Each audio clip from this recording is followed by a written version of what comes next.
Daniel যখন জীবনের সব আশা ছেড়ে দিয়েছিলেন, ঠিক তখনই পরিস্থিতির এক নতুন মোড় তৈরি হয়।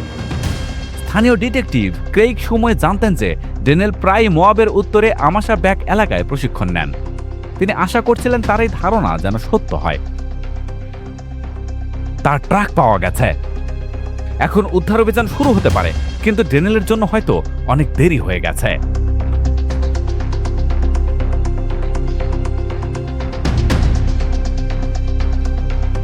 ড্যানিয়েলের ট্রাক পাওয়ার 1 ঘন্টার মধ্যে grand county search and rescue team জড়ো হয়। ড্যানিয়েল 2 দিনের বেশি নিখোঁজ এবং তাকে জীবিত পাওয়ার আশা ক্ষীণ। মারাত্মক আঘাত আর হিমাঙ্ক তাপমাত্রা সত্ত্বেও ড্যানিয়েল 2 দিন ধরে বেঁচে আছেন, কিন্তু শারীরিক যন্ত্রণায় এখন তার মানসিক শক্তি ভেঙে পড়ছে। আমি তখন মৃত্যুর খুব কাছে ছিলাম এবং আমি আশা ছেড়ে দিয়েছিলাম যে কেউ আমাকে খুঁজে পাবে। Still can't talk about it. 51 ঘন্টা পর তার প্রবল ইচ্ছা শক্তিও হার মানছে। হাইপোথার্মিয়ার ঝুঁকি সত্ত্বেও তিনি আর নিজের প্রাকৃতিক চাপ আটকে রাখতে পারছেন না। রাত হলে তাপমাত্রা আরও কমবে এবং ড্যানিয়েল জানেন যে কোনো অলৌকিক কিছু না ঘটলে তিনি জমে মারা যাবেন।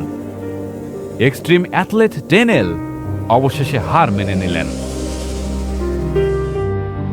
তখনই আমি আমার জীবন এবং আমি যা যা করেছি সব নিয়ে ভাবতে শুরু করলাম। আমি আমার জীবন, পরিবার আর বন্ধুদের কথা ভাবছিলাম। তারা আমার কাছে কতটা গুরুত্বপূর্ণ ছিল সেটা আমি বলে বোঝাতে পারবো না। আমি ভাবছিলাম আমি মারা যাচ্ছি, And everything that I did. মানে আমি সত্যি মারা যাচ্ছিলাম।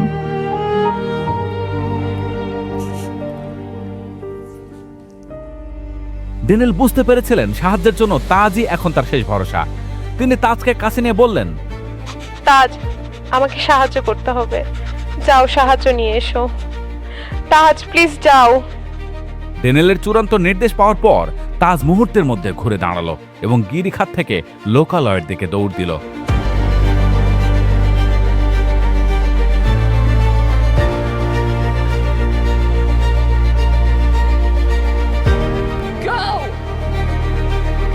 তাজে ছিল ড্যানিয়েলের বেঁচে ফেরার একমাত্র আশা। তবে তাকে দূরে পাঠিয়ে দেওয়ার অর্থ ছিল সাহায্যের জন্য অপেক্ষা করার এই দীর্ঘ সময়টুকু ড্যানিয়েলকে এখন সম্পূর্ণ একা পার করতে হবে। চোটের গভীরতা এবং হিমাঙ্ক তাপমাত্রার কারণে প্রতিটি মুহূর্তই ছিল তার জন্য চরম অনিশ্চয়তার। সময় খুব কম থাকায় উদ্ধার অভিযানের প্রধান জন মার্শাল দ্রুত আমাশা এলাকায় পৌঁছান। ড্যানিয়েল নিখোঁজ হওয়ার পর থেকে বেশ অনেকটা সময় পার হয়ে যাওয়ায় উদ্ধারকারীদের জন্য প্রতিটি সেকেন্ড ছিল অত্যন্ত মূল্যবান।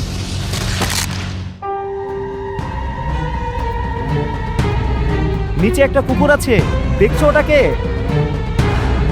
তাজ গিরিখাত থেকে বের হওয়ার পথ খুঁজে পেয়েছে এবং সার্চ পার্টির দিকে এগিয়ে যাচ্ছে, কিন্তু তাকে দৌড় আসতে দেখে জন মার্শালের ভয় হলো।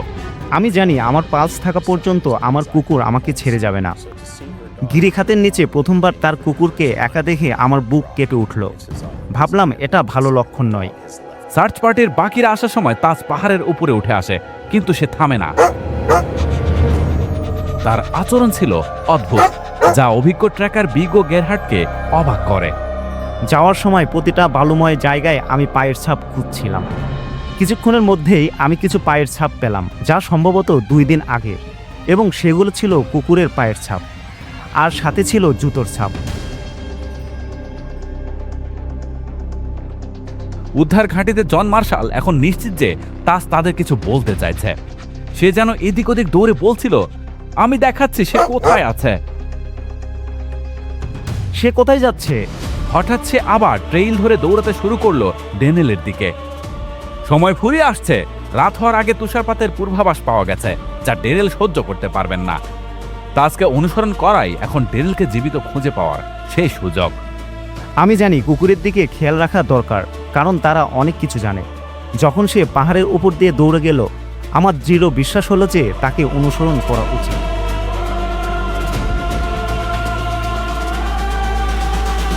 ড্যানিয়েল জানেন না যে তার সাহায্য খুঁজে পেয়েছে। তিনি খোলা আকাশের নিচে মৃত্যুর জন্য নিজেকে প্রস্তুত করে নিয়েছেন। কিন্তু তাজ যখন ফিরে এলো, ড্যানিয়েল তার আচরণে পরিবর্তন অনুভব করলেন। পরের দিন তাজ আমার কাছে ফিরে এলো এবং সে সরাসরি ডোবার পানির কাছে গিয়ে পানি খেতে শুরু করলো। আমি ভাবছিলাম ওটা আমার লাইফ লাইন, ওটাই আমার কাছে থাকা একমাত্র পানি, কিন্তু আমি তাকে কিছু বলতে পারলাম না, তাকে আদর করলাম। তাজের আচরণে ডেনেল এক লক্ষণীয় পরিবর্তন দেখতে পান। কিছুক্ষণ আগের সেই বিষণ্ণ কুকুরটি এখন বেশ চনমনে হয়ে উঠেছে। মরুভূমির সেই নিস্তব্ধতার মাঝে হঠাৎ ডেনেলের কানে এক নতুন এবং অজানা শব্দ ভেসে আসে।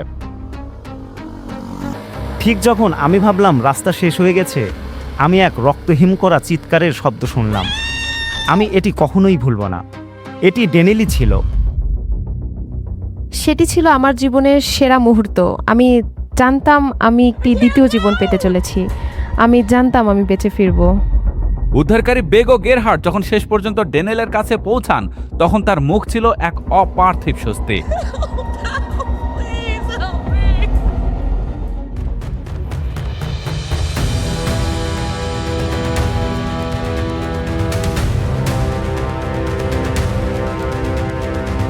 মৃত্যুর দুয়ার থেকে ফিরে আসার সেই গভীর অনুভূতি ডেনেলকে মুহূর্তেই আবেগপ্রবণ করে তোলে।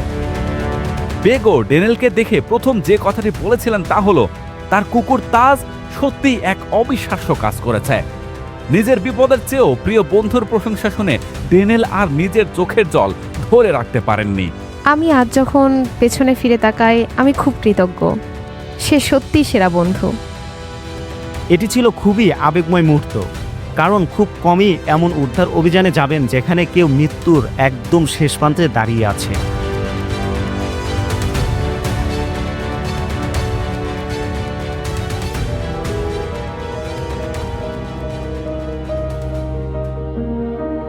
ডেনেলকে এয়ারলিফট করে হাসপাতালে নেওয়া হয় এবং রক্তক্ষরণ বন্ধ করতে জরুরি সার্জারি করা হয়। এরপর 6 ঘন্টা অপারেশন করে তার চূর্ণ কোমরের হাড় জোড়া লাগানো হয়। তিনি বাঁচবেন কিনা তা নিয়ে অনিশ্চয়তা আছে, কিন্তু ডেনেল ব্যালেন্সে ছিলেন অদম্য ইচ্ছা শক্তির অধিকারী। দীর্ঘ 6 ঘন্টার জটিল অস্ত্রোপচার এবং মাসের পর মাস কঠিন সময় পার করার পর তিনি সব আশঙ্কা ভুল প্রমাণ করেন। আমার ছেলেটি আমার কাছে একটু উপহার। প্রতিটি মুহূর্ত আমি তাকে উপভোগ করি এবং তার জন্য আমি আরও বেশি কৃতজ্ঞ, কারণ আমি জানি তাজ এবং যারা আমাকে উদ্ধার করেছিল তারা না থাকলে আমার এই জীবনটাই থাকতো না।